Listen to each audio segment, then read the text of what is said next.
Carla Estrada, ipinagdasal ang kalagayan ng kanyang anak na si Daniel Padilla.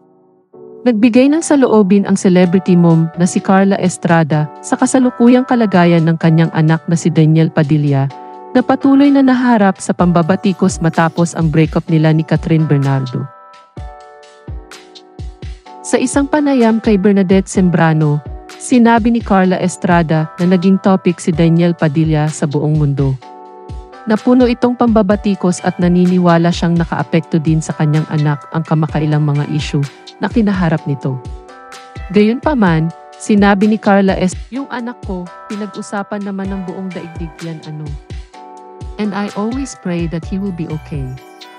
But at the end of the day, yung question na kamusta yung anak ko, kamusta si Daniel lang ang tanging makakasagot ng bunon.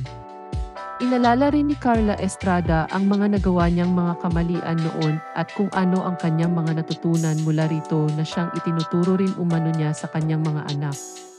Gayunpaman, nangangako naman si Carla Estrada na kahit na anong mangyari ay naroon siya para alalayan ang kanyang mga anak sa oras na hindi na makayanan ng mga ito ng mag-isa ang mga problema.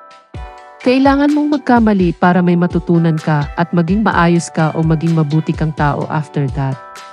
Andito lang ako lagi sa likod ni DA. If ever natawagan niya ako at gusto niya akong makausap, pahayag ni Carla Estrada.